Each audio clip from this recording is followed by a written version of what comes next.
कि ये जो चीज चल रही है फिलहाल वो केवल आज के लिए है। नेक्स्ट सेशन से हमारा टॉपिक शुरू हो जाएगा। कौन सा से टॉपिक कि आप चार्ट कैसे देखेंगे, कौन कौन से टाइप के चार्ट होते हैं, किस तरीके से हम एनालिसिस करेंगे, मार्केट को कैसे हम प्रिडिक्ट करेंगे, वो सारी चीज चालू हो जाएगी। लेकिन आज का सेशन भी काफी इंपॉर्टेंट है, इसलिए इंपॉर्टेंट है देखिए कि आप लोगों को आज के सेशन के बाद ये पता लगेगा कि इस मार्केट की इम्पोर्टेंसी क्या है, यानी ये मार्केट इतना जरूरी क्यों है। और जैसा मैंने बोला है कि 6.6 ट्रिलियन डॉलर एक दिन का इसका टर्नओवर है, तो वो कहाँ से आता है, कौन करते हैं, कौन लोग हैं जो इस मार्केट को इतना बड़ा बनाते हैं। तो इस मार्केट में काम करने से पहले आपको समझना ये भी पड़ेगा कि कौन कौन सी चीजें हैं जो इस मार्केट को इतना बड़ा बनाती है। ठीक है, चलिए।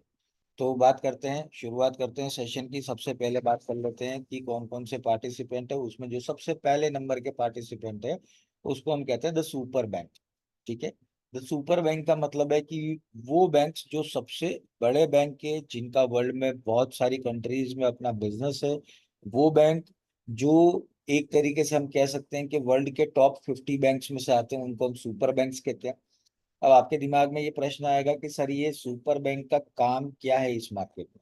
देखिए, सबसे पहला काम तो इस सुपर बैंक का इस मार्केट में ये है कि जो भी रेट्स निकलते हैं, जो आप रेट देखते हैं, जो आप अपने टर्मिनल पे देख रहे हैं कि यूरो यूएसडी 1 पॉइंट समथिंग आ रहा है, या गोल्ड का रेट जो चल रहा है अभी, ये जितने भी रेट्स जो निकल रहे हैं ना, ये सारे बैंक के थ्रू निकलते हैं। जितने भी करेंसी एक्सचेंज रेट्स होते हैं वो सारे बैंक के थ्रू निकलते हैं। बैंक के थ्रू रेट आगे जाता है, फिर वो जाता है अलग अलग छोटे लिक्विडिटी प्रोवाइडर्स को। अब आप पूछेंगे सर लिक्विडिटी प्रोवाइडर कौन है। देखिए, लिक्विडिटी प्रोवाइडर बैंक और ब्रोकर के बीच की एक कड़ी है।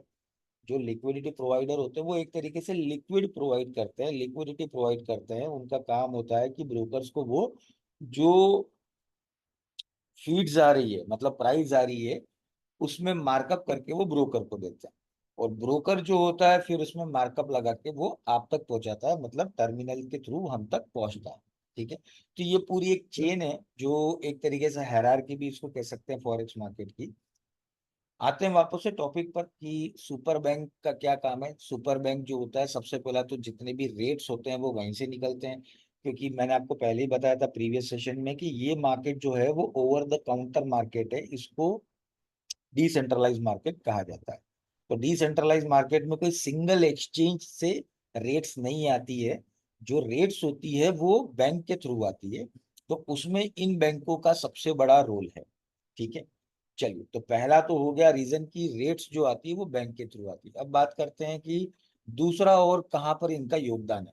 देखिए, दूसरा सबसे बड़ा योगदान जो इनका है वो है कि ये बैंक जो होती है वो खुद के लिए प्लस अपने क्लाइंट के लिए भी मार्केट में इन्वॉल्व होती है। अब वो कैसे? देखिए, सीधी सी बात है कि आज अगर मान लीजिए कि बैंक ऑफ बड़ौदा या आईसीआईसीआई बैंक या एसबीआई या एक्सिस बैंक, किसी भी बैंक की जो ब्रांच है वो इंडिया से बाहर अगर खुलती है, जैसे मान लीजिए यूएई में खुले या यूके में खुले या यूएस में खुलेगी, तो क्या वो इंडियन रुपीज में काम करेगी? बताइए आप चैट बॉक्स में कि क्या वो इंडियन रुपीज में काम करेगी?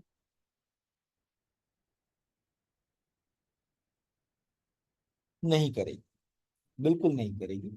क्यों? क्योंकि देखिए, जिस बैंक में, भले ही वो बैंक कहीं की भी हो, कोई भी ब्रांच हो, जैसे इंडिया में आप देखोगे तो सिटिंग बैंक है, डॉइश बैंक है, ये सारी बैंक इंडिया में भी है, लेकिन वो काम करती है इंडियन रुपीज में।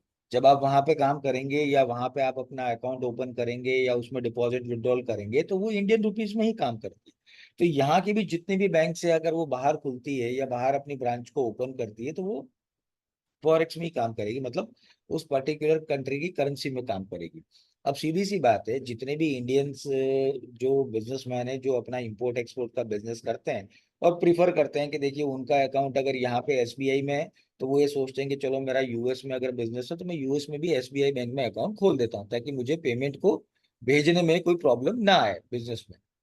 ठीक है, तो ये सारी चीजें जो है, बैंक को फॉरेक्स अवेलेबल करवाना अपने क्लाइंट के लिए, इसलिए बैंक खुद भी फॉरेक्स में ट्रेड करता है। आप भले ही बिलीव ना करो पर इंडिया के भी कई बैंक है जो फॉरेक्स में इन्वॉल्व है। तो ये सारी चीजें बिना बैंक के तो हो ही नहीं सकती है। ठीक है, तो सबसे बड़ी बात यह है कि डिसेंट्रलाइज मार्केट होता है तो यहाँ पे जो भी वर्ल्ड की बैंक्स हैं, एक्सचेंज रेट्स उन्हीं के थ्रू जाती है। फिर सप्लाई और डिमांड के हिसाब से अगर देखा जाए तो बिड आस्क स्प्रेड भी यहीं से निकलता है। अपने क्लाइंट को जो सर्विस देनी है, इनको पेमेंट के थ्रू देना है, तो वो सारे बैंक के थ्रू ही जाते हैं। तो बैंक जो होता है वो एक बहुत बड़ा पार्टिसिपेशन इस मार्केट में करता है। इसीलिए यहाँ पे कहा जाता है द बिग बैंक्स। ये आप देखिए, जो स्लाइड मैंने आपको दिखाई है वहां पे अलग अलग बैंक्स के नाम है और उनके वॉल्यूम है जो भी आप देख रहे हो। अब कौन कौन सी बैंक के वॉल्यूम आप देख रहे हो, तो बार्कलेस कैपिटल इसमें है, सिटी बैंक है, डोइश बैंक है, जेपी मॉर्गन है और यूबीएस एजी बैंक है। अब लगभग आपने सभी बैंकों के नाम एक बार सुने होंगे, आपको इतना आइडिया होगा। सारी इंटरनेशनल बैंक हैं ये, ठीक है, जिनके ऑपरेशंस लगभग वर्ल्ड की 100 से ज्यादा कंट्रीज में इनके ऑपरेशंस होते हैं, ठीक है। तो इसलिए बैंक जो होता है उसके बिना हम इस मार्केट की कल्पना कर ही नहीं सकते। विदाउट बैंक फॉरेक्स मार्केट कुछ नहीं है। तो बैंक सबसे बड़ा पार्टिसिपेशन इस मार्केट में देता है, ठीक है। चलिए, तो ये हो गया हमारा पहला पार्टिसिपेशन। दूसरा पार्टिसिपेशन हम बात करते हैं, वो है लार्ज कमर्शियल कंपनीज, ठीक है। अब मैं आपके सामने कुछ नाम लेता हूं, जैसे एनवीडिया कंपनी है, ठीक है। इसके अलावा माइक्रोसॉफ्ट है, गूगल है, ठीक है। उसके अलावा टेस्ला है। इंडिया की कुछ कंपनीज की मैं बात करूं तो रिलायंस इंडस्ट्री है। उसके बाद टाटा मोटर्स है। उसके बाद टाटा ग्रुप है पूरा, या अडानी की बात हम करें। देखिए, ये जितनी भी कंपनीज मैंने आपको नाम लिया, ये मल्टीनेशनल कंपनीज है सारी। मल्टीनेशनल मतलब कि इन कंट्रीज का जो बिजनेस है, यानी सॉरी, इन कंपनीज का जो बिजनेस है वो मोर देन 50 और 50 से ऊपर कंट्रीज के अंदर इनका बिजनेस होता है, ठीक है। अब देखिए, जो भी बिजनेसमैन होता है वो अपने बिजनेस को बढ़ाने के लिए क्या करेगा, वो एक्सपोर्ट करेगा अपनी सर्विसेज को या अपने प्रोडक्ट को। तो सर्विस और प्रोडक्ट जब एक्सपोर्ट करता है तो सबसे मेन जो इश्यू आता है वो होता है पेमेंट का, कि पेमेंट वो कैसे पहुंचाएगा। तो देखिए, सबसे पहली चीज तो ये है कि बिजनेस करने के लिए उसको पेमेंट्स की जरूरत होती है, और पेमेंट होते हैं बैंक के थ्रू। इसके अलावा एक जो सबसे बेसिक जरूरत है कि इस मार्केट में कमर्शियल कंपनी क्यों उतरती है, मैं आपको एक एग्जांपल के थ्रू बताता हूँ। बहुत सिंपल एग्जांपल में दे रहा हूँ, ध्यान से सुनना, तो आपको एकदम समझ में आ जाएगा। और मैं कुछ सवाल पूछूं तो आपसे रिक्वेस्ट है कि उसके तुरंत जवाब दीजिए, ताकि मुझे लगे रहे कि हाँ भाई, आप लोग जाग रहे हैं, आप लोग सोए नहीं हैं। चलिए, तो मैं आपको एक एग्जांपल देता हूँ। देखिए, एक छोटा सा एग्जांपल है कि मान लीजिए इंडिया में किसी गारमेंट मैन्युफैक्चरर को यूएस का कोई एक कंपनी ऑर्डर देती है कि मुझे 5,000 जींस, जो पैंट हम पहनते हैं जींस पैंट, वो चाहिए, ठीक है। अब वो ऑर्डर मिलता है उसको जनवरी में, ठीक है। अब जैसे ही ऑर्डर मिला, इंडिया में जो मैन्युफैक्चरर है, सबसे पहले वो क्या करेगा, सबसे पहले तो वो कपड़ा लेगा, कपड़े को फिर काटेगा, कपड़े को फिर धोएगा, धोने के बाद फिर उसकी कटिंग होगी, स्टिचिंग होगी, फिर फिनिशिंग होगी, फिर प्रेस करेगा, फिर पैक करेगा, ठीक है। मतलब एक प्रोसेस है पूरा। अब वो प्रोसेस पूरा होता है, जनवरी में ऑर्डर मिला था और मार्च और अप्रैल में, ठीक है, मार्च में हुआ, यानी जनवरी फरवरी मार्च, तो तीसरे महीने उसका ऑर्डर पूरा हो गया, ठीक है। और अब माल शिपमेंट के लिए तैयार है। अब आप एक बात सोचिए कि जनवरी में जब ऑर्डर दिया था, ठीक है, तब आईएनआर और डॉलर का जो एक्सचेंज रेट था वो 82 रुपीज था, ठीक है। कितना? 82 रुपीज। और जब ऑर्डर पूरा हो गया, बनने बनने के बाद में जब माल शिपमेंट के लिए तैयार है, डिपार्चर या डिलीवरी के लिए तैयार है, तब जो आईएनआर रुपीज का एक्सचेंज रेट था वो 85 हो गया, ठीक है। अब मुझे बताओ कि फायदा किसका हुआ और नुकसान किसका हुआ, यूएस वाले बंदे का या इंडिया वाले बंदे का? मुझे आप बताइए। एक्सचेंज रेट जो जनवरी में 82 था, आज वो रेट जो है वो हो गया, मतलब मार्च में वो हो गया रेट उसका 85 रुपीज का, यानी 3 रुपए का गैप आ गया। तो नुकसान किसका हुआ?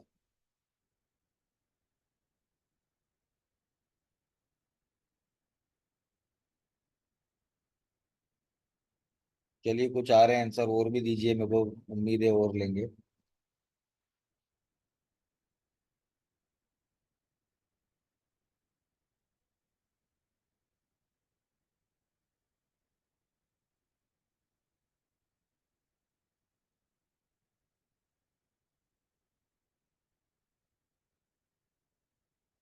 ठीक है, चलिए ठीक है।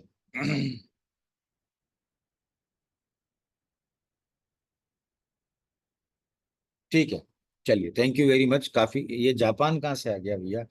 यहाँ बात हो रही है इंडिया और यूएस की, आप जापान कहाँ चले गए? चलिए, तो देखिए मैं आपको बताता हूँ। देखिए, सबसे पहली चीज तो ये हो गया कि जो इंडिया वाला बंदा है वो है एक्सपोर्टर, और जो यूएस वाला बंदा है वो है इंपोर्टर। इंपोर्टर ने माल मंगवाया किससे? इंडिया वाले बंदे से। पेमेंट कौन करेगा? पेमेंट करेगा यूएस वाला। ठीक है, अब आप देखिए कि यूएस वाला $1 के, पहले वो डॉलर में पेमेंट कर रहा था, उसको $1 के 82 रुपीज के हिसाब से पेमेंट करना था। ठीक है, लेकिन 3 महीने बाद जो एक्सचेंज रेट है वो 85 हो गया। ठीक है, तो $1 के पहले उसको 82 रुपीज देने पड़ रहे थे, अब उसको 85 रुपीज का, यानी पहले उसको एक $1 जो था वो 82 रुपीज में पड़ रहा था, अब वो 85 में पड़ रहा है। तो कहने का मतलब कि वो जो पहले पेमेंट कर रहा था और अभी पेमेंट कर रहा था, उस दोनों में कितने का गैप आ गया? 3 रुपए का। कितना आ गया? 3 रुपए का। तो रुपीस की जब एक्सचेंज रेट बढ़ती है ना, तो फायदा होता है इंडिया वाले बंदे को, यूएस वाले को नहीं होगा। यूएस वाले को तो पेमेंट ज्यादा देना पड़ेगा। ठीक है, तो ये जो फायदा है वो फायदा इंडिया वाले को हो गया, क्योंकि रुपीस की जो एक्सचेंज रेट है वो गिर गई। ठीक है, यूएस की एक्सचेंज रेट बढ़ गई, तो यहाँ पे फायदा उसको हुआ। अब इस चीज को समझिए कि ये तो मैंने एक छोटा सा एग्जांपल दिया है, और एक छोटा सा ऑर्डर था, कोई बहुत ज्यादा बड़ा ऑर्डर नहीं था। लेकिन उसी हिसाब से अगर हम बात करते हैं कि इंडिया एक दिन के अंदर millions of barrel crude oil consume करता है। ठीक है, एक दिन के अंदर millions of barrel crude oil use होता है इंडिया में। तो आप सोचिए इंडिया की जो क्रूड की जरूरतें हैं एक साल की, वो कितनी होगी? तो आप सोचिए कि जब क्रूड ऑयल हम मंगवाते हैं, चाहे वो ईरान से मंगाए, चाहे वो यूएई से मंगाए, चाहे वो सऊदी अरेबिया से मंगाए, चाहे रशिया से मंगाए, तो आप सोचिए कि जब उन तेल में, यानी जो तेल वहां से लोड हुआ और बाय शिप इंडिया आता है, तो इंडिया आते आते उसको 1 महीना 15 दिन तो लगता है।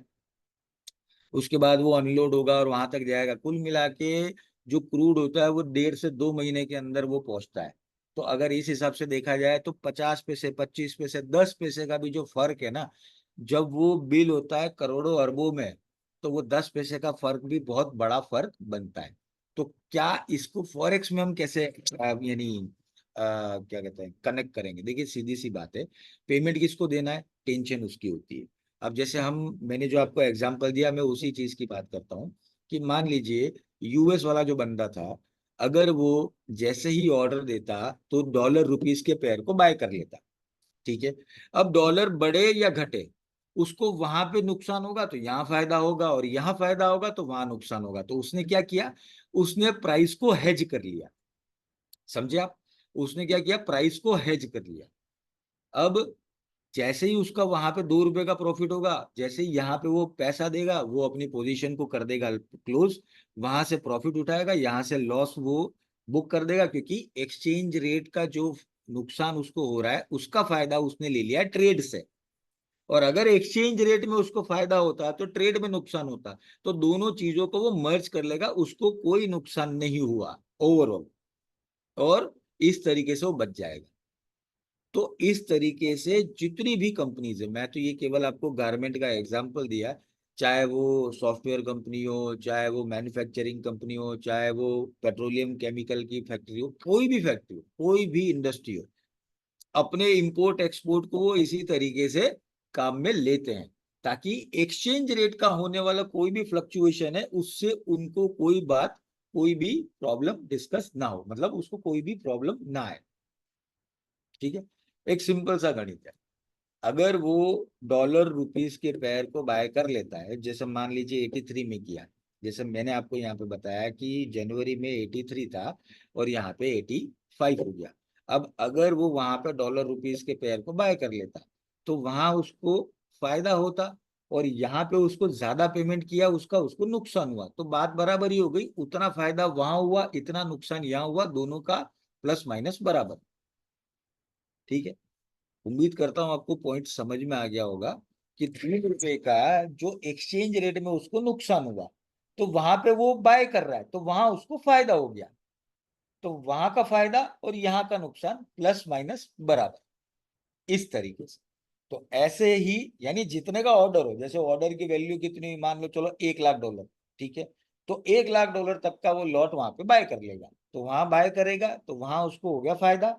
यहाँ पे एक्सचेंज रेट बढ़ गया तो यहाँ पे उसको थोड़ा नुकसान हुआ, तो वो पैसा उसने पेमेंट कर दिया और वहां पे उसको क्लोज कर दिया पोजीशन को, तो वहां पे उसको प्रॉफिट मिल गया जहां पे उसने ट्रेड लगाया था। तो दोनों का फायदा होगा। वही सुनील जी, मैं वही बता रहा हूँ कि वहां पे बाय करने के लिए जितने की ऑर्डर वैल्यू है उतने का वो बाय कर ले। जैसे मान लीजिए $1 लाख की है, तो एक स्टैंडर्ड लॉट को बाय कर ले, सिंपल। और एक स्टैंडर्ड लॉट को बाय करेगा तो $300 से ज्यादा का उसका मार्जिन लगेगा नहीं, तो वो तो उल्टा उसको सस्ता पड़ेगा। तो ऐसे क्या होगा कि कमर्शियल कंपनीज जो होती है ना, ये तो मैंने एक छोटा सा एग्जांपल दिया, केवल यूएस का एक कंपनी का आपको एग्जांपल दिया। अगर आप देखें तो दुनिया में ऐसे कितने इंपोर्ट एक्सपोर्ट होते होंगे अलग अलग कंट्री से, चाहे हम चाइना की बात करें, जापान की बात करें, इंडिया की बात करें, यूके यूएस की बात करें, यूरोपियन कंट्रीज की बात करें, तो सभी जगह पर वो ये चीज यूज होगी, तो एक बहुत बड़ा कह सकते हैं मैसिव वॉल्यूम क्रिएट होता है। तो कमर्शियल कंपनीज जो होती है वो सेकंड नंबर का टॉप, एक तरीके से हम मान के चलें तो वॉल्यूम क्रिएट करती है। तो पहला तो हो गया बिजनेस को प्रॉपर करने में, इंपोर्ट एक्सपोर्ट के पेमेंट को प्रॉब्लम करने में। इसके अलावा है मर्जर और एक्विजिशन करने में। मर्जर और एक्विजिशन, जैसे मान लीजिए अगर कोई इंडिया की कंपनी है, वो यूके या यूएस की किसी कंपनी को बाय करती है, तो कंपनी बाय करने का मतलब ऐसा तो नहीं जैसे मूवी में दिखाते हैं कि अटैची भर के पैसा लेकर गए और उसके मुंह पे मार दिया कि ये ले भाई पैसा ले और आज के बाद कंपनी में दिखना मत। ऐसा तो होता नहीं है। बाय कैसे करेंगे? तो वो उस कंपनी के अंदर जितने भी शेयर के स्टेक्स हैं उसको वो खरीदना शुरू करते हैं, और उसके बाद वो किसी कंपनी को टेक ओवर करते हैं। और शेयर्स के थ्रू अगर आप किसी कंपनी को बाय या सेल करते हो तो आपको वहां के स्टॉक मार्केट में अब बाय करना पड़ता है और वहां की लोकल करेंसी में बाय करना पड़ता है। तो मर्जर और एक्विजिशन में भी यही चीज होती है कि करेंसी रेट एक्सचेंज का जो फ्लक्चुएशन है वो आपको मिलेगा वहां पे। तो वो फॉरेक्स के थ्रू करते हैं, ताकि वहां पे आपको जिस तरीके का दोनों के बीच का जो करेंसी रेट फ्लक्चुएशन है वो ना मिले। ठीक है। तो ये सारी चीजें जो है बैंकिंग के साथ साथ, अगर कंपनी की बात करें तो इंपोर्ट एक्सपोर्ट के पेमेंट को पेमेंट में फॉरेक्स काम आता है। इसके अलावा इंपोर्ट और एक्सपोर्ट को करने के लिए अपने बिजनेस को नुकसान से बचाने के लिए जो सबसे बड़ा करेंसी फ्लक्चुएशन होता है उससे बचने के लिए भी कमर्शियल कंपनीज ये काम करती है। ठीक है। तो उम्मीद करता हूँ ये पॉइंट आपको समझ में आ गया होगा। इसके बाद हम बात करते हैं तीसरे और सबसे इम्पोर्टेंट पार्टिसिपेंट की, जो समझना बहुत जरूरी है। देखिए यहाँ पे बात हो रही है गवर्नमेंट और सेंट्रल बैंक की। ठीक है। आपको पता है इंडिया का सेंट्रल बैंक कौन सा है? आप में से किसी को पता है कि इंडिया का सेंट्रल बैंक कौन सा है? तो प्लीज चैट बॉक्स में बताइए। बिल्कुल सही कहा, आरबीआई। बहुत बढ़िया। ठीक है, थैंक यू। देखिए, जहां तक बैंक इस मार्केट में एंटर करती थी वो समझ में आ रहा है कि चलिए ठीक है साहब, बैंक इस मार्केट में एंटर क्यों करती है समझ में आ गया। क्लाइंट को सर्विस देने के लिए और अपने ऑपरेशंस को स्मूथ बनाने के लिए, और वहां से ही रेट्स जो होती है वो सर्कुलेट होती है, चलो वो समझ में आ गया। लेकिन आरबीआई का क्या काम है? ठीक है, आरबीआई का क्या काम है? देखिए अगर आप ये पॉइंट समझ गए तो समझ लो आपने सारी चीजें समझ। ठीक है। देखिए आरबीआई जो है, आरबीआई का एक मेन काम क्या है? आरबीआई का मेन काम है रुपीस की डिमांड सप्लाई बना के रखना, मॉनेटरी पॉलिसी जो है वो प्रॉपर वे में बनाना और उसको लागू करना। ठीक है। और इसी हिसाब से देश के अंदर एक तरीके से एक्सचेंज रेट की स्टेबिलिटी को बनाए रखना। ठीक है, वो काम होता है आरबीआई का। ठीक है। आरबीआई नहीं, मैं पूरे वर्ल्ड के जितने भी सेंट्रल बैंक से सभी की बात कर रहा हूँ। आपके दिमाग में आएगा कि सर इनका क्या काम, तो देखिए आरबीआई या सेंट्रल गवर्नमेंट की जब हम बात करते हैं ना, तो वो कभी भी इस मार्केट में प्रॉफिट कमाने के उद्देश्य से कभी नहीं आते।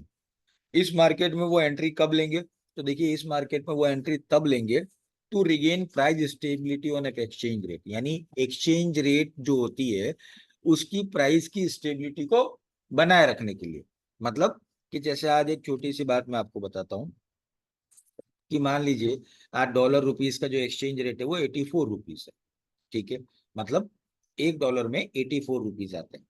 मान लीजिए आप आज रात को सोए, कल सुबह उठे, आपको पता लगा और अचानक से न्यूज आ गई कि आज से 1 रुपया बराबर 1 डॉलर, तो क्या होगा बताइए?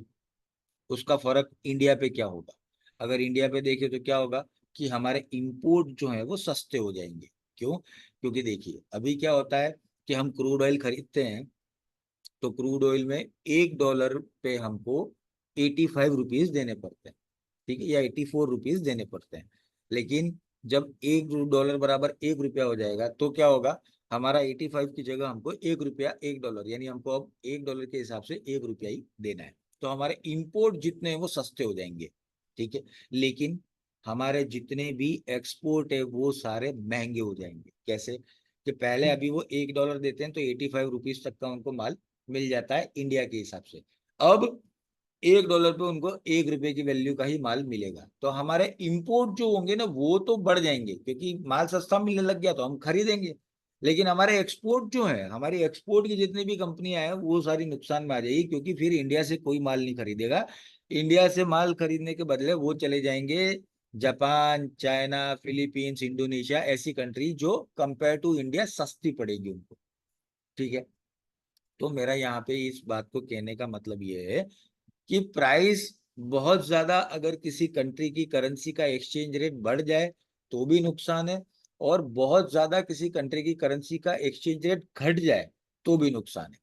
तो इसीलिए क्या करना पड़ता है कि जो प्राइस स्टेबिलिटी है एक्सचेंज रेट का वो मेंटेन करना पड़ता है, और वो कौन मेंटेन करता है?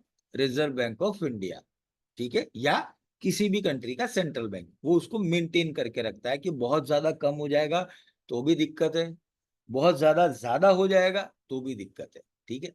दूसरा, to protect certain levels of price in an exchange rate, protect certain levels, जैसे मान लीजिए कि एक चीज हम बात करते हैं।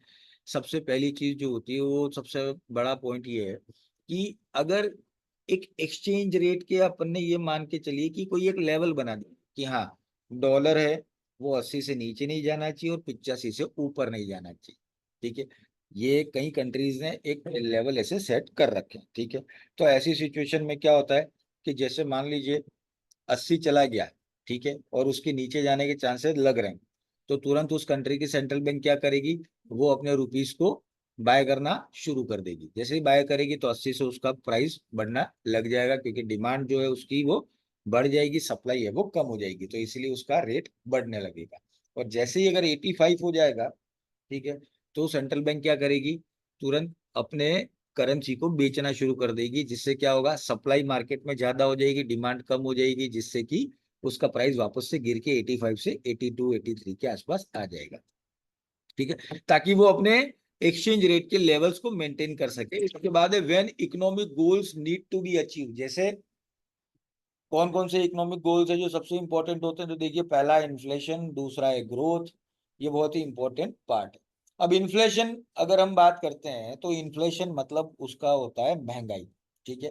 अब महंगाई में यहाँ आपसे पूछूंगा कि महंगाई क्या होती है, तो आपका एक सिंपल कॉमन आंसर ये आएगा कि सर, प्राइजेस ऑफ कमोडिटी जब बढ़ते हैं, ठीक है, वस्तुओं के दाम जब बढ़ते हैं तो उसको महंगाई कहते हैं, ठीक है, यही जवाब होगा। पर एक्चुअली में अगर इसको कमर्शियल टर्म में हम देखें या इकोनॉमी की टर्म्स में इसको देखें तो ये नहीं होता है। इकोनॉमी की टर्म में महंगाई को डिफाइन कैसे किया गया है कि जब मुद्रा की मात्रा बढ़ जाती है तब मुद्रा की कीमत जो होती है वो घट जाती है।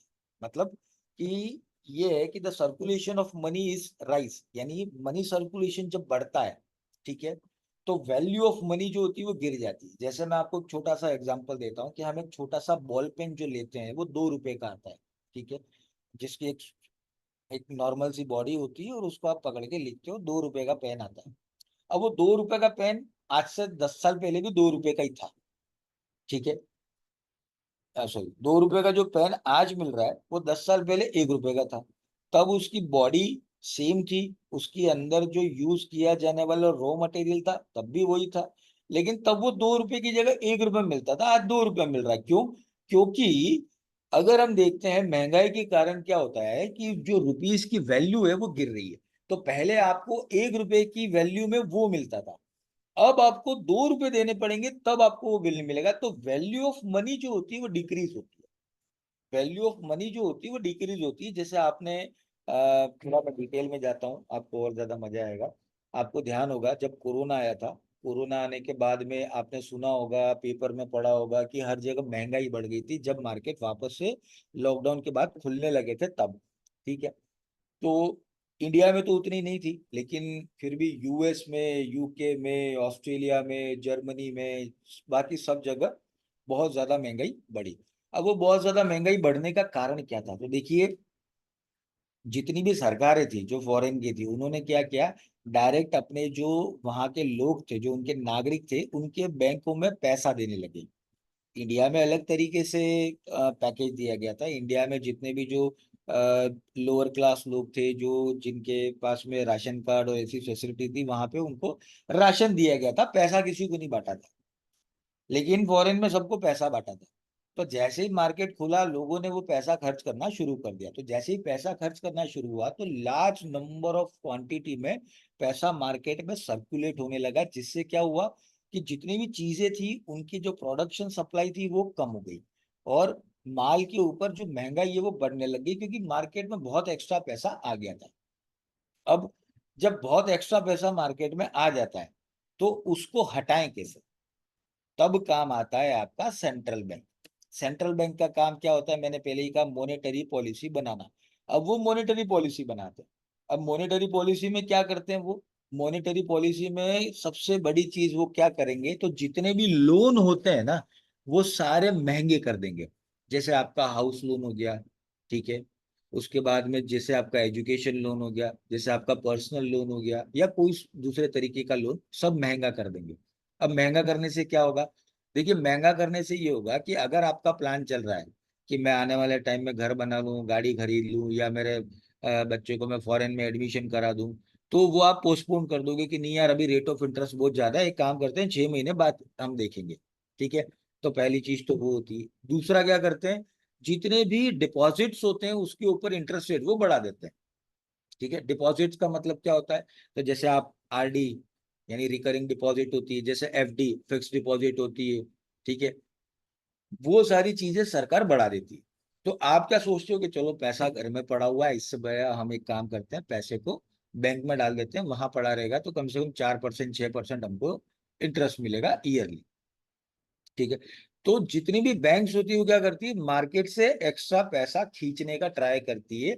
जैसे ही एक्स्ट्रा पैसा मार्केट से बाहर निकलता है, ऑटोमेटिक जो महंगाई होती है वो कंट्रोल में आ जाती है।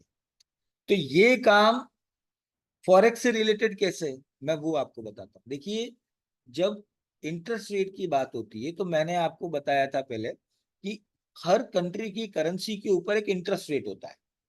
चाहे आईएनआर को देख लो, चाहे यूएसडी को देख लो, चाहे जीबीपी को देख लो, चाहे कोई भी करेंसी को देख लो। तो जो भी सेंट्रल बैंक होती है, वो ये काम करती है, अपनी कंट्री की करेंसी पे इंटरेस्ट रेट को बढ़ा देगी। ठीक है। अब इंटरेस्ट रेट को अगर वो बढ़ाती है, तो क्या होता है, उस कंट्री की करेंसी की वैल्यू बढ़ती है। और इंटरेस्ट रेट को वो कम करती है, तो क्या होता है, उस कंट्री की करेंसी की वैल्यू गिरती है। तो वो भी इस मार्केट के थ्रू होता है, यानी फॉरेक्स मार्केट के थ्रू। तो आप सोच सकते हैं कि किसी कंट्री को अगर अपने इकोनॉमिक गोल को पूरा करने के लिए उस कंट्री के सबसे बड़े ताकतवर बैंक को भी अगर इस मार्केट में उतरना पड़े, तो कितनी बड़ी बात है। अब एक किस्सा सुनाता हूँ आपको मैं, बहुत इंटरेस्टिंग है, और आप लोगों को शायद हो सकता है कई लोग ऐसे होंगे जो इन चीजों में इंटरेस्ट रखते होंगे, तो शायद किसी को पता भी होगा ये।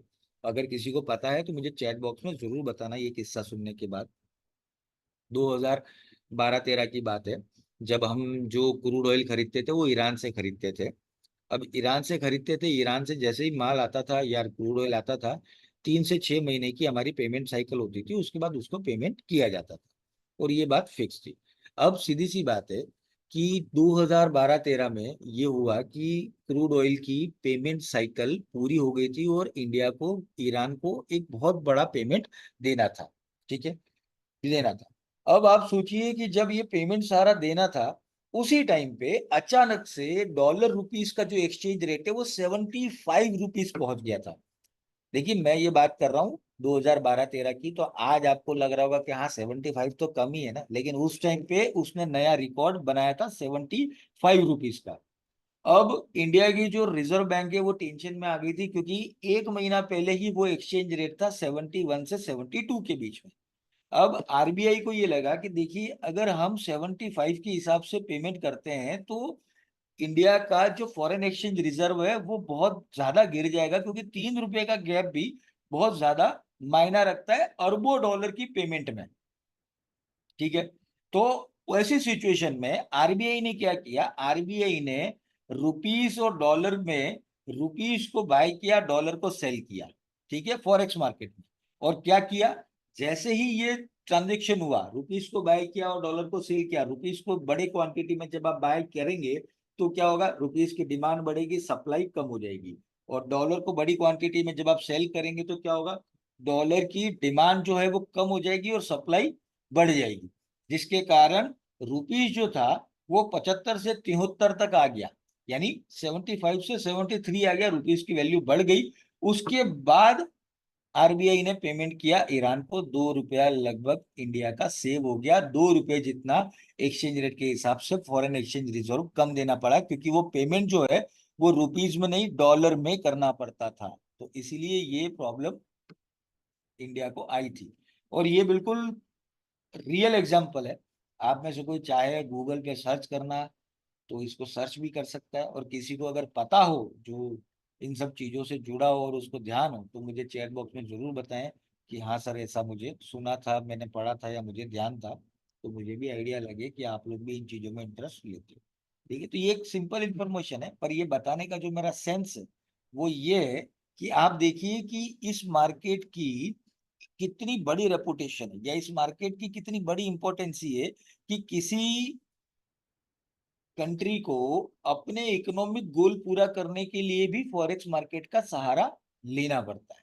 तो आप समझ रहे हैं कि ये मार्केट कितना बड़ा मार्केट है और कितना स्ट्रॉन्ग मार्केट है। ठीक है, तो होप कि ये पॉइंट आपको समझ में आ गया होगा। अब बात करते हैं नेक्स्ट। हमें देख, सबसे पहले हमने पढ़ा था द सुपर बैंक्स, उसके बाद हमने देखा कमर्शियल कंपनीज, तीसरा मैंने आपको बताया सेंट्रल बैंक, और अब आते हैं हम आगे इन्वेस्टमेंट फंड्स। ठीक है, अब इन्वेस्टमेंट फंड्स का मतलब क्या होता है, देखिए इन्वेस्टमेंट फंड्स का मतलब ये होता है कि जैसे हम एलआईसी हो गया, या क्या कहते हैं, म्यूचुअल फंड्स हो गए, ये क्या है, देखिए म्यूचुअल फंड में क्या होता है कि वो पर्टिकुलर एक फंड होता है जिसमें आप पैसा डालते हैं, ऑटोमेटिकली वो फंड जो होता है वो आने वाले, वो आपने अगर 10,000 डाला है तो वो 3-3 4-4 हजार करके अलग अलग 3-4 सेक्टरों में इन्वेस्टमेंट कर देता है। वहां से 10% रिटर्न लेता है, यहाँ पे आपको 6% रिटर्न देता है, 4 वो खुद रखता है। ठीक है, ये म्यूचुअल फंड हो गया। एलआईसी क्या करती है, एलआईसी में आपने पैसा भरा, अब वो एलआईसी ऐसा तो है नहीं वो पैसा अपने लॉकर में रखती है, वो एलआईसी आगे इन्वेस्टमेंट करती है। तो एलआईसी आगे से 50% कमाएगी तो जाके आपको 20% देगी। तो जितने भी इन्वेस्टमेंट फंड्स होते हैं ना, उनका काम यही होता है सारा, कि वो चीजों को डबल करें और एक तरीके से एसेट को मैनेज करें। तो उसी तरीके से ऐसे बहुत सारे फंड है जो फॉरेक्स मार्केट में भी अपना इन्वेस्टमेंट करते हैं और उनका बहुत बड़ा वॉल्यूम क्रिएट होता है। तो इसीलिए चौथे नंबर के जो पार्टिसिपेंट्स होते हैं उन्हें इन्वेस्टमेंट फंड्स भी कहा जाता है। बड़े बड़े कैटेगरी के यहाँ पर आपको इन्वेस्टमेंट फंड्स मिलेंगे जो कि कॉरपोरेट तरीके से इस मार्केट में इन्वेस्टमेंट करते हैं। उसके बाद होता है ब्रोकर। देखिए ब्रोकर भी बहुत इंपॉर्टेंट कड़ी है, क्योंकि ब्रोकर वो बंदा है जो बायर्स और सेलर्स को एक प्लेटफॉर्म देता है। अगर आप बायर हैं और कोई सेलर है लेकिन कोई प्लेटफॉर्म ही नहीं मिलेगा तो आप बाय कहाँ करेंगे और सेलर सेल कहाँ करेगा। तो ब्रोकर इसलिए इंपॉर्टेंट हो जाता है क्योंकि वो प्लेटफॉर्म प्रोवाइड कराता है जहां पे बायर्स और सेलर्स बाय सेल कर सकते हैं। ठीक है, तो ये इंपॉर्टेंट होता है। उसके बाद जो नेक्स्ट पार्टिसिपेंट आता है वो होता है इंडिविजुअल इंक्लूडिंग ट्रेडर। मतलब आप और मेरे जैसे लोग, जो कि डॉक्टर हो सकते हैं, इंजीनियर हो सकते हैं, चाहे वो रिक्शा चलाने वाला भी हो सकता है बंदा, मतलब छोटे से छोटा आदमी, बड़े से बड़ा आदमी, मिडिल क्लास आदमी। इसके अलावा वो कहीं से भी किसी भी एथनिसिटी से आता हो, चाहे वो पढ़ा लिखा हो या पढ़ा लिखा नहीं भी हो, वो भी ये काम कर सकता है। इसके अलावा अगर आप देखें तो आप पार्ट टाइम भी ये काम कर सकते हैं, फुल टाइम भी कर सकते हैं, क्योंकि 24x5 डेज है। तो मतलब अगर आप दिन में बिजी रहते हैं आप शाम को ट्रेड कर सकते हैं, शाम को बिजी हैं तो आप दोपहर में ट्रेड कर सकते हैं, आप पूरे दिन बिजी पूरी शाम बिजी है तो रात को भी ट्रेड कर सकते हैं। तो कहने का मतलब इसमें सभी लोग आ गए, चाहे वो कोई भी हो। ठीक है। तो फिर कोई बचता नहीं है इस मार्केट में जो पार्टिसिपेट नहीं करता। और अगर आपको एक छोटा सा मैं एग्जांपल देता हूँ कि जैसे 8 अरब इस पूरे वर्ल्ड की जनसंख्या है, ठीक है। तो एक सर्वे के हिसाब से देखा गया है 23% पूरी दुनिया के लोग जो हैं वो इस मार्केट से डायरेक्टली या इनडायरेक्टली जुड़े हुए हैं, ठीक है। तो अब मुझे बताइए कि ये मार्केट कितना बड़ा हो गया है। मतलब इंडिया की टोटल जनसंख्या से ज्यादा लोग इस मार्केट से कनेक्टेड हैं, आप इतना समझ लें। तो ये जो टॉपिक था वो टॉपिक मैंने आपको बताया कि कैसे ये मार्केट की इतनी बड़ी रेपुटेशन है और कैसे ये मार्केट जो है वो क्यों इतना इंपॉर्टेंट है, कौन पार्टिसिपेंट्स है जो इस मार्केट को इतना बड़ा बनाते हैं, ठीक है। तो ये टॉपिक हमारा यहाँ पे खत्म होता है। एक छोटा सा टॉपिक मैं आपको बताता हूँ कि जब नेक्स्ट सेशन से हम टेक्निकल एनालिसिस शुरू करेंगे उसके पहले मैं आपको ये बताना,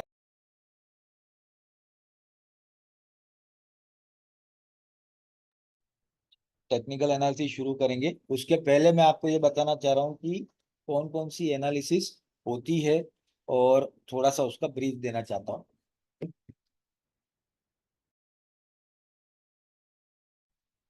मैं आपको बताना चाहता हूँ कि कौन कौन सी एनालिसिस होती है। देखिए 3 टाइप की एनालिसिस होती है। पहला होता है टेक्निकल एनालिसिस, दूसरा होता है फंडामेंटल एनालिसिस, तीसरा होता है सेंटीमेंट एनालिसिस, ठीक है। टेक्निकल एनालिसिस में आप क्या करते हैं, तो टेक्निकल एनालिसिस में आप चार्ट के ऊपर जो चार्ट के पैटर्न्स हैं, चार्ट के ऊपर जो अलग अलग कैंडल्स हैं, चार्ट के ऊपर जो अलग अलग टेक्निकल इंडिकेटर्स होते हैं उसके ऊपर आप एनालिसिस करते हैं, ठीक है।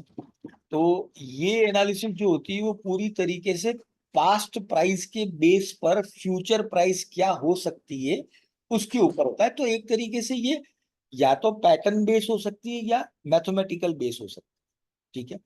तो कुल मिला के उस वो सारी चीजें जो होती है वो टेक्निकल एनालिसिस में आती है। अब बात करते हैं फंडामेंटल एनालिसिस की। देखिए फंडामेंटल एनालिसिस क्या है, जैसे कोई देश है तो उस देश की जीडीपी क्या है, वहां पे कितने लोगों को रोजगार मिला हुआ है, कितने लोग बेरोजगार हैं, वो देश के अंदर कितनी कारें बिक रही है, देश के लोगों की परचेसिंग पावर क्या है, और उस देश के अंदर इंफ्रास्ट्रक्चर में कितना खर्चा हो रहा है। मतलब किसी देश की इकोनॉमी से जुड़े हुए जितने भी इकोनॉमिक इंडिकेटर्स होते हैं वो सारे फंडामेंटल एनालिसिस में आते हैं, ठीक है। अभी जैसे लास्ट आपने देखा होगा कुछ फ्राइडे पहले एक डेटा आया था जिसमें इंडिया की जो जीडीपी ग्रोथ है 2023-24 की वो 8.2 आई थी, जो कि वर्ल्ड में सबसे ज्यादा है। तो इसका मतलब ये कि इंडिया अच्छा ग्रो कर रहा है। तो ये सारी एनालिसिस जो होती है वो फंडामेंटल एनालिसिस में होती है। Fundamental analysis facts and figure based analysis होती है जो कि हम पढ़ेंगे। उसके बाद आता है तीसरा सेंटीमेंट एनालिसिस। देखिए सेंटीमेंट एनालिसिस सबसे ट्रिकी और सबसे मुश्किल एनालिसिस है। क्यों? क्योंकि देखिए ये बात करता है सेंटीमेंट्स पे। सेंटीमेंट्स का मतलब होता है भावनाएं। अब आपके मन में क्या भावना चल रही है और मेरे मन में क्या भावनाएं चल रही है ये किसी और को पता लगाना मुश्किल होता है। तो इसीलिए सेंटीमेंट एनालिसिस को पता करना और उसको समझना थोड़ा सा मुश्किल है। कभी कोई चीज, कोई घटना होती है मार्केट में, उसमें मार्केट क्या रिएक्ट करता है वो होता है सेंटीमेंट। जैसे आपको एक छोटा सा एग्जांपल देता हूँ कि कल कल ही रिजल्ट आया था ना, नहीं परसों रिजल्ट आया था ना, जो इलेक्शन का था। अब परसों रिजल्ट आया, मार्केट गिर गया तगड़ा, ठीक है। क्यों? क्योंकि मार्केट को ये लगा कि भाई मोदी गवर्नमेंट वापस नहीं आ रही है, मार्केट तगड़ा गिरा। तो ये क्या है, ये सेंटीमेंट्स है, ठीक है। फिर उसके बाद रात तक रिजल्ट पता चला कि चलो गिरते पड़ते ही सही लेकिन मोदी गवर्नमेंट वापस से सरकार बना लेगी। तो क्या हुआ, कल के दिन 5 तारीख को आप देखेंगे तो मार्केट वापस से रिकवर हुआ। तो ये क्या है, ये सेंटीमेंट, ठीक है। तो अभी तो गवर्नमेंट बनी भी नहीं है, गवर्नमेंट की कोई पॉलिसी भी नहीं आई है, लेकिन मार्केट चला पूरा सेंटीमेंट पे। तो ये होता है सेंटीमेंट एनालिसिस, ठीक है। तो ये 3 तरह के एनालिसिस होते हैं, इसका मैंने आपको ब्रीफ दिया है। अब यही एनालिसिस आगे वाले सेशन में हम डिटेल में पढ़ेंगे, ठीक है। तो इसीलिए आपको अभी मैंने यहाँ पे ब्रीफ दिया, अब नेक्स्ट सेशन में हम डिटेल में पढ़ेंगे, ठीक है। तो देखिए आज के सेशन में हमने 2 टॉपिक कवर करे। पहला था कि कैसे इस मार्केट के पार्टिसिपेंट्स इस मार्केट को इतना बड़ा बनाते हैं और वो कौन कौन से पार्टिसिपेंट है, और दूसरा कि एनालिसिस का मैंने आपको एक बेसिक इंट्रो दिया, ठीक है। तो आज का सेशन कैसा लगा जरूर बताएं, और प्लीज अच्छा बहुत बढ़िया उससे हटके कुछ लिखें आपको। मतलब 10 यानी अगर 40 मिनट मैं बोलने में इतनी मेहनत करता हूँ तो 3 या 4 लाइनें लिखने में आप भी अगर थोड़ी मेहनत करेंगे तो मजा आएगा मुझे भी। ठीक है।